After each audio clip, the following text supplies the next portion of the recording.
Welcome to enlighten class. என் அம்மா பிரியாணி சமைத்தார் அப்படின்னு சொல்றதுக்கு My mother cooked biryani.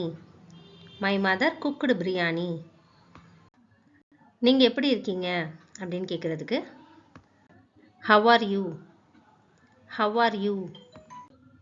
நீங்க எப்படி போறீங்க அப்படின்னு கேட்கணும்னா How do you go? How do you go? Howனா எப்படி, youனா நீ அல்லது நீங்க அப்படின்னு சொல்றதுக்கு பயன்படுத்தக்கூடிய ஒரு pronoun. Do go அப்படின்றது போகிறாய் அப்படின்னு சொல்லிட்டு present tenseல வந்திருக்கு. Do வந்து present tense அப்படின்றத குறிக்கும். நீங்க சந்தோஷமா இருக்கீங்களா? இது ஒரு yes or no question. Are you happy? Are you happy? இது விரைவில் துவங்கும். It will start shortly.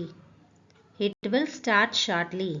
Itனா இது, will start அப்படின்றது futureல வரக்கூடியதை சொல்றதுக்கு பயன்படுத்தக்கூடிய verbs, future verbs. துவங்கும் அப்படின்ற அர்த்தம் வரும். Shortly அப்படின்னா விரைவில். கொஞ்சம் மெதுவா பேசுங்க. Speak a little slower. Speak a little slower. Speakனா பேசுங்க அப்படின்னு சொல்றதுக்கு பயன்படுத்தக்கூடிய ஒரு main verb. A little கொஞ்சம், slower மெதுவாக அப்படின்ற அர்த்தம் வரும். அவ எங்கிருந்து வரா? Where is she from? Where is she from? நான் ஏன் கவலைப்படணும்?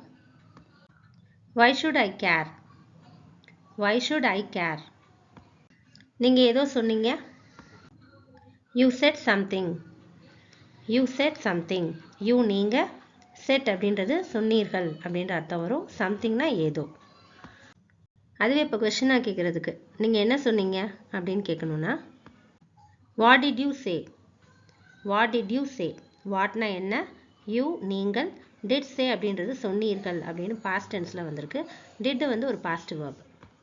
நான் எதுவும் சொல்லலை அப்படின்னு சொல்கிறதுக்கு I didn't say anything. I didn't say anything. Aina நான், didn't say அப்படின்னு சொல்லவில்லை அப்படின்னு past tenseல வந்திருக்கு. did not say past verb. anything அப்படின்றது எதுவும். இந்த வீடியோ உங்களுக்கு யூஸ்ஃபுல்லாக இருக்குன்னு ஃபீல் பண்ணிங்கன்னா ஒரு லைக் கொடுங்க, சப்ஸ்கிரைப் பண்ணி வச்சுக்கோங்க. அண்ட் தேங்க்ஸ் ஃபார் வாட்சிங்.